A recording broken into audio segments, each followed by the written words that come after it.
할렐루야, 사랑하는 성도 여러분, 1월 8일 아까의 시간이 돌아왔습니다. 오늘의 말씀은 요한복음 3장 1절에서 21절 주일까지의 본문의 말씀을 전체적으로 함께 묵상하고자 합니다. 우리 시대에 참 신앙의 선배 중에 백세 철학자라고 하는 김영석 교수가 있습니다. 그분의 책을 보게 되면은 인간의 역사는 낭비의 역사다, 이렇게 소개를 하는 기억이 나요. 탐욕과 이기심에 사로잡힌 인생들이 하나님을 모른 채로 인생을 살아갈 때는 그의 대다수 남은 인생들을 낭비하면서 살아간다. 이제 그것이 참 안타깝다라고 하는 표현이 참 마음에 와닿습니다. 예수님께서 비유하신 그 탕자의 비유 중에 막내 아들은 낭비의 역사, 낭비의 인생을 살아왔던 것으로 여러분 아마 누구도 부인할 수 없을 정도로 그 부분을 알 것입니다.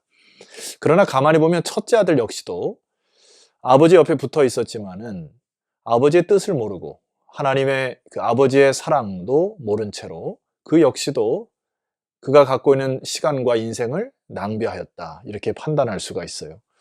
제가 오늘 이 요한복음 3장의 말씀을 읽으면서 니고데모라고 하는 인물을 여러 번 만날 텐데, 이 니고데모는 마치 큰아들과 같은 느낌을 받습니다. 본인이 가지고 있던 지식이나 본인이 갖고 있던 명예나 이런 것을 가지고 그냥 자기 멋대로 혹은 자기 만족대로 자기가 스스로 잘 인생을 살았다고 착각하면서 살아가는 그런 낭비하는 인생의 대명사 중에 하나였다, 이렇게 비춰집니다. 그런데 이 사도 요한이 보는 이 3장 1절에 이렇게 시작하고 있습니다. 그런데 바리새인 중에 니고데모라 하는 사람이 있으니 유대인의 지도자라. 여기 그런데라고 시작하죠. 이 사람의 삶의 변화가 일어나고 있다고 하는 암시입니다. 아마 그 사람은 인생을 살아가면서 그렇게 부러워할 사람이 없을 거예요. 유대인의 최고의 지도자였고 부와 명예를 다 소유했던 사람이었기 때문에 특별히 사내들인 공예의 의론이었으므로 그에게 있어서는 그렇게 인생에 대해서 부족함이 없을 것처럼 살아갔던 지도자 중에 한 사람이었다. 그런데 그가 그 안에 결핍과 갈망이 있었다는 증거가 오늘 2절 말씀 보면은 그가 밤에 예수께 와서 이르되 랍비여, 우리가 당신은 하나님께로부터 오신 선생인 줄 아나이다. 하나님이 함께 하시지 아니하시면 당신이 행하시는 이 표적을 아무도 할 수 없음이니이다. 그가 밤에 예수께 와서라고 하는 것은 느낌상으로도 여러분 아시다시피 시대에 이 사람은 선생으로서, 지도자로서 랍비에게 뭔가를 만나서 물어보기가 참 창피했을 것 같고요. 주변에 이목이 집중되기 때문에 당연히 밤에 왔을 것이라는 생각이 들지만, 그러나 제가 보는 각도는 또 다릅니다. 그 안에 어떤 갈망, 또 그 안에 있는 그 세상을 향한 공허함, 이런 것을 달랠 길이 없어서 오늘 이 사람이 표현하는 것처럼 하나님께로부터 오신 선생으로 이 사람을 알고 있었어요. 그러니까 저한테 가면 뭔가 내 안에 있는 공허함과 갈망을 채울 수 있다라고 하는 그런 믿음을 가지고 혹은 기대함을 가지고 예수에게 막 견디다 달려온 것 같습니다. 주님은 그런 디모데에게 이렇게 말씀하시죠. 3절입니다. 예수께서 대답하여 이르시되 진실로 진실로 내게 이르노니 사람이 거듭나지 아니하면 하나님의 나라를 볼 수 없느니라. 그의 자존심을 건드린 것 같아요. 왜냐하면 이 니고데모는 모세 오경을 아마 딸딸딸 외우는 학식이 뛰어난 사람이었을 것이고요. 평생 동안 다른 사람을 가르쳐왔고 가르침을 받는 것에는 익숙치 않은 사람이었죠. 그런데 예수님이 이 니고데모가 왔을 때 너가 갖고 있는 지식에는 별로 관심이 없다. 그리고 다이렉트하게 뭐라고 얘기하시죠? 사람이 거듭나지 아니하면 하나님의 나라를 볼 수 없다. 너가 하나님의 나라에 관심이 있느냐? 거듭남이라는 것을 아느냐? 하고 다짜고짜 말을 꺼내시죠. 자, 그가 알지 못하는 새로운 지식과 지혜를 가르칩니다. 아마 이 니고데모가 코페르니쿠스적 전환이 일어났던 이 사건이 요한복음 3장 14절에서 16절의 말씀을 들을 때 굉장한 큰 충격과 전환점이 있었다, 이렇게 확신이 됩니다. 한번 읽어드릴게요. 모세가 광야에서 뱀을 든 것 같이 인자도 들려야 하리니 이는 그를 믿는 자마다 영생을 얻게 하려 하심이니라. 영생을 얻는데 그를 믿는 자들마다, 여기에서 아마 1차적으로 걸렸을 거예요. 유대인들에게 있어서는 율법을 지킨다거나 구약의 정통한 유대인의 정통을 갖고 있다거나 아니면 피로 이어지는 혈통을 중시하였던 자들이었는데 주님의 말씀 뭐라고 얘기하죠? 이는 그를 믿는 자마다 영생을 얻는다. 하나님의 의인데 차별이 없는 이 의에 굉장히 놀랐을 것입니다. 그리고 16절 말씀에 그 유명한 예수의 말씀이죠. 하나님이 세상을 이처럼 사랑하셨다. 하나님이 유대인들만 사랑한 것도 아니고 정통적인 히브리인들만 사랑한 것이 아니라 하나님이 세상을 사랑하셔서 독생자 아들 예수 그리스도를 보내주셨고 계속해서 강조하시죠. 이는 그를 믿는 자마다 멸망치 않고 영생을 얻게 하려 하시는 것이 하나님의 뜻이니라. 이 니고데모는 대혼란 속에서 예수 그리스도의 말씀을 듣고서요. 아마 그 안에 대전환이 일어났을 것입니다. 하나님이 세상을 이처럼 사랑하셨다. 여러분, 그 안에 니고데모도 포함되었고 그 안에 있는 갈망과 공허함들이 하나님의 사랑이라고 하는 부분들을 깨달음으로 또 예수님을 인격적으로 또 얼굴을 뵙고서 말씀을 나눔으로 인하여 그 하나님의 크신 사랑을 깨닫는 이 니고데모 안에 비로소 믿음의 발화점이 시작되고 하나님의 사랑에 눈 녹듯이 녹아내리는 터닝 포인트가 바로 이 말씀이었을 것이다. 저는 확신합니다.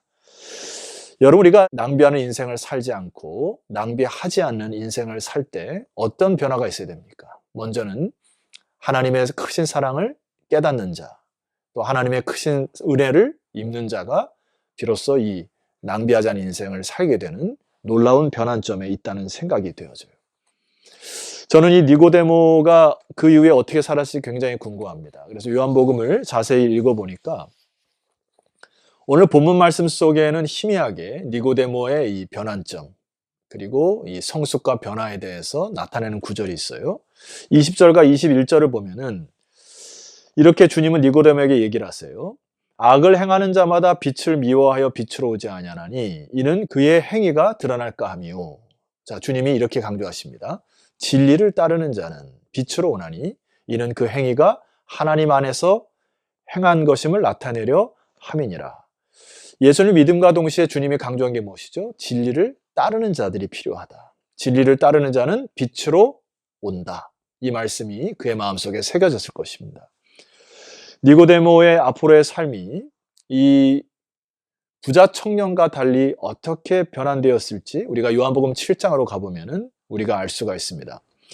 예수님이 거짓 선지자임을 밝히기 위하여 사내들인 공회 의원들이 다 모였던 자리인데 니고데모도 그 중에 한 명이었기 때문에 이 토론 장소에 있었던 것이죠. 자, 7장 45절로 가시게 되면은 아랫사람들이 대제사장들과 바리새인들에게로 오니 그들이 묻되 어찌하여 잡아오지 아니하였느냐. 46절 아랫사람들이 대답하되 그 사람이 말하는 것처럼 말한 사람은 이때까지 없었나이다 하니. 47절 바리새인들이 대답하되 너희도 미혹되었느냐. 48절 당국자들이나 바리새인 중에 그를 믿는 자가 있느냐. 49절 율법을 알지 못하는 이 무리는 저주를 받은 자로다. 이들이 모여서 예수님을 모함할 회의를 하고 있을 때, 자 50절 이하에 그 중에 한 사람 곧 전에 예수께 왔던 니고데모가 그들에게 말하되 우리 율법은 사람의 말을 듣고 그 행한 것을 알기 전에 심판하느냐. 자, 이 모함의 정면으로 모두가 다 예수를 잡아들여야 한다고 했을 때 정면으로 노라고 하는 외치는 한 사람이 누구였어요? 니고데모입니다. 공개적으로 예수님을 변호하기 시작한 것이에요. 진리를 따르기 시작할 때 여러분 언제부터 무엇이 변하느냐면은 우리의 언어부터 변하는 것입니다. 모두가 다 예수를 거짓 선지자라 모함할 때 니고데모가 용기 있는 믿음의 발로로 말을 통하여 그들에게 변호하기 시작하는 것, 믿음이 자라는 것이죠. 자, 이 니고데모가 사람들이 이 비아냥거림이 시작될 때 니고데모가 이렇게 대답했습니다. 52절 그들이 대답하여 이르되 너도 갈릴리에서 왔느냐? 찾아보라. 갈릴리에서는 선지자가 나지 못하느니라 하였더라. 하면서 이렇게 변호가 끝나는데요. 자, 그 이후에 니고데모가 그들의 사회 속에서 왕따가 되었을 확률이 높고요. 굉장히 외롭게 살아갔을 것으로 보입니다. 그리스도를 알고 그리스도의 진리를 따르기 시작할 때 이 세상에서 참 살기 녹록치 않음을 알 것입니다. 그의 그 최후가 어떻게 되었을까? 그의 믿음의 행보는 어디까지 자랐을까? 성경을 이렇게 보게 되니까 요한복음 19장까지 넘어가게 되면은 참 이게 훈훈한 감동이 있습니다. 19장 39절 말씀 보시죠. 예수님이 십자가에 돌아가신 후에 니고데모의 행적이 적혀 있습니다. 일찍이 예수께 밤에 찾아왔던 니고데모도 몰약과 침향 섞은 것을 100리트라쯤 가지고 온지라. 모든 사람이 손가락질하였고 십자가에 돌아가신 예수 그리스도를 외면하고 도망갔을 그 시점에 예수님이 돌아가신 것을 기념하기 위하여 몰약과 침향 섞은 것을 100리터쯤 가지고 와서 내가 그를 진리를 따르는 사람이었다고 입증하였던 사람 니고데모.